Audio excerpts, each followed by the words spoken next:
What's up, everybody? Colin Crandall here from MMA Power Hour, back with a messy background and stuff. Anyway, let's do a breakdown here for tomorrow night's UFC. See what you guys think, man. Gotta fix up this room if I can. Hope one day. Anyway, let's get to it. First fight: Vanessa Demopoulos and Jinyu Fry. Odds makers are feeling that it is going to be Jinyu Fry, and they have her at about 2-1, a little bit over 2-1 favorite. I got the dog. Vanessa Demopoulos, I think, is going to win this fight. Maybe not easily, but I think handily. And Jinyu Fry will have her moments, but next up, Brian Kelleher, Mario Bautista. No idea. Bautista's slight favorite. I think Kelleher's got a chance, but no idea. Cody Durden, JP Bays. I'm leaning JP Bays in this one. I don't think I'll make it to the betting window, though, on him, although maybe I will. If I do, it'll be like half a unit. Not much. I can't get a really great read on that, but I think JP Bays, but not an official pick. Sergey Morozov, I've got him. He's a slight favorite over Raulian Paiva, and I do believe in Sergey Morozov. So he is my pick. Should be an interesting fight, but I like Morozov. TJ Brown, Shaylin, Norden Becca. Nah, I can't get a read on that one. I probably TJ Brown. He's 2-1 favorite, although I don't know that I'd like laying minus 200 on TJ Brown. I think he probably will win, but not an official pick, so I would stay off that fight. Stefan Nchukwi versus Carlos Ulberg. I got Carlos Ulberg. I think the city kickboxing guy is just got the higher ceiling. He's got a lot of height and reach and length on Nchukwi. Nchukwi is just a really compact, really strong-looking guy, and I'm sure he is strong, but I definitely think the New Zealander is the better fighter here. Probably just put like half a unit. Not super confident, but he will be my official pick. And I do have Carlos Ulberg to win that fight, possibly handily, or it could be a struggle. Chris Curtis, Adolfo Vieira, talk about a throwback fight to back in the day. The all-world jiu-jitsu guy just kind of got a little bit of wrestling and just learning some hands. Didn't really have any hands, I think, coming to the UFC. Against a man who's a more balanced martial artist, but primarily a striker who's just been starching everyone. Chris Curtis is a slight favorite. I see that. I feel that. It makes sense. I'm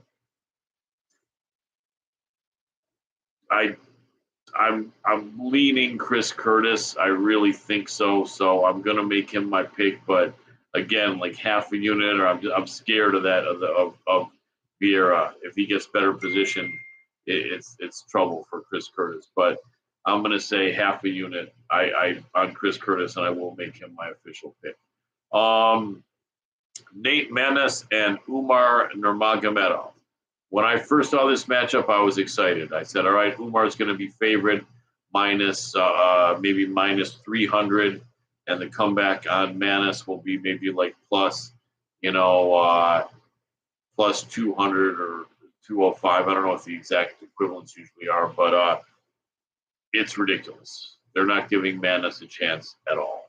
Umar is as high as plus 1,400 on some sports books. Other sports books have him as low. I mean, talk about possibly, you're not going to get a middle on this, but possibly getting something that makes sense. Look at this. Yeah, you can Umar in some sports books, you have to lay plus 1,400.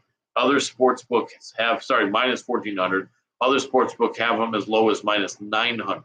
On the flip side, Nate Maness, you're going to only get plus 550 on some sports books, but plus 700 on other sports books. So I'd say that being the case, if you've got multiple accounts, find the one and get the plus 700 on Maness and lay the minus 900 on Umar. I don't know. That's not necessarily the wisest thing, because then you're kind of canceling out the best. But I was going to say, I don't know. You want to cover your ass, but usually it doesn't make sense. But still, what does make sense though is to find the best odds if you're going to pick the winner. And I don't think, honestly, I don't want to lay that kind of chalk on a really young Umar Nurmagomedov. This isn't Habib Nurmagomedov. This isn't Islam Makhachev. This isn't a lot of guys. This is who it is. He's a tough guy. But to give Nate Maness no chance now. I'm going to go out and I'm going to say that I'm going to put a quarter of a unit to win on Nate Maness. I will make him my pick. Not a lot of confidence or a lot of money on it, but at these odds, you can't pass it off. This is a big overlay. They shouldn't be making it like 7 or 8, 9 to 1, and giving Maness and no chance. He's tough. He's a tough guy, and he's got a shot. Don't be shocked if he wins or if he makes it a hell of a fight. Thiago Moises, Christos Giagos. I can't get a really good read on this, but I'm going to go for the dog, Christos Giagos. Again, probably a half a unit. Maybe I'll get more. I think Giagos can win this. I'm not as high on Moises as I once was. I think a lot of people are with me on that.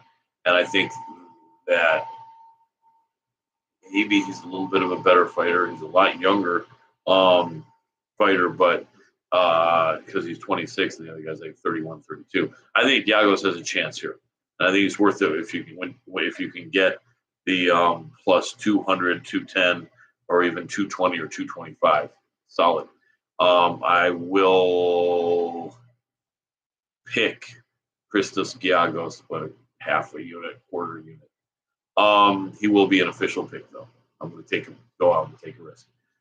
Josh Parisian and Ellen Baudot, no pick on that. No idea what happens there. I'm leaning Josh Parisian. Wouldn't bet anything. Won't bet anything. Now we're on to the co-main and the main event.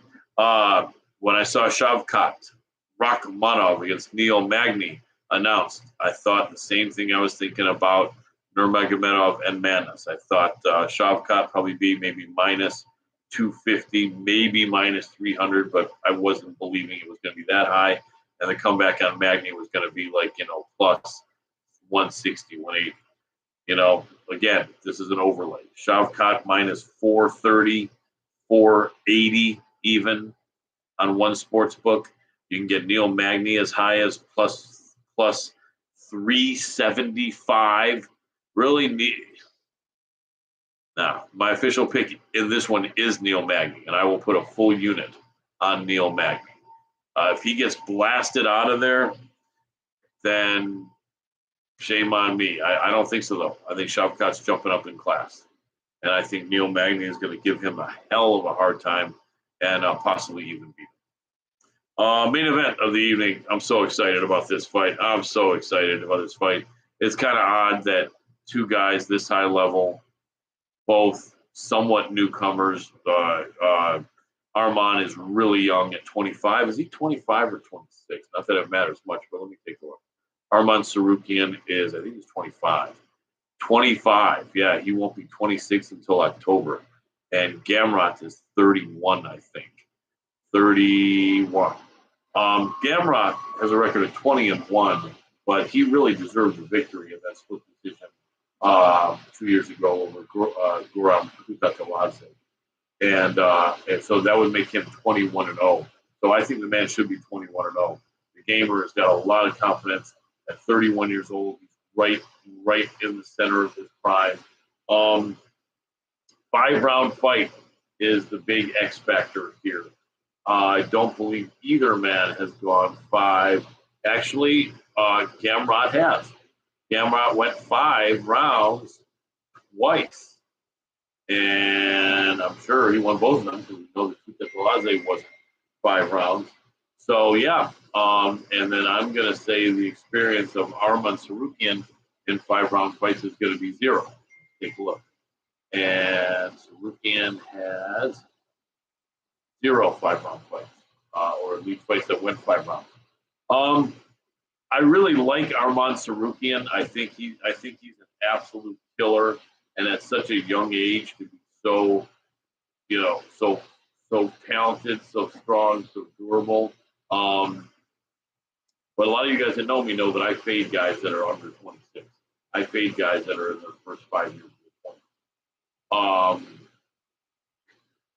But I'm not going to do that here, but I'm also not going to lay the chalk on Arman Tsarukyan.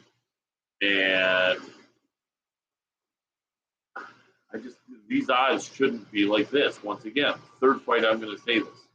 This is almost 3-1. And it shouldn't be. It shouldn't be. So there's 3 fights here that are overlays. You might want to live bet this one. And if you see Tsarukyan maybe like winning but starting to gas a little bit, go and live bet Gamrot. There's value on Gamrot. A guy who should be 21-0, but he's 20-1 because he lost a close split decision, which he didn't really lose.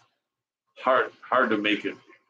I know a lot of the guys he beat were nobodies, but a lot of guys that Tsarukyan beat were nobodies. Anyway, I like Tsarukyan. I'm cheering for Tsarukyan. I think he's going to win, but it's going to be close. It's going to be scary, and I wouldn't be surprised at all if Matus Gamrot won this fight. I think if Tsarukyan's going to win, he needs to get it done in the first 3 rounds, maybe even the first 2 rounds. But this is going to be a big test for the young man. See how his gas tank is. It's better be good because we know that Gamrot has been known to fade a little bit, but he has experience going 5 rounds. I just think the maturity of Gamrot could come into play here if it starts getting into deep water in the later rounds. That's my thought. So there you have it. Some good underdogs here to possibly bet and make some serious money. There you have it. Appreciate you guys. Check MMA Power Hour every Tuesday on the Hannibal TV on YouTube and Facebook. Enjoy the fights tomorrow. They're gonna be sick. Peace.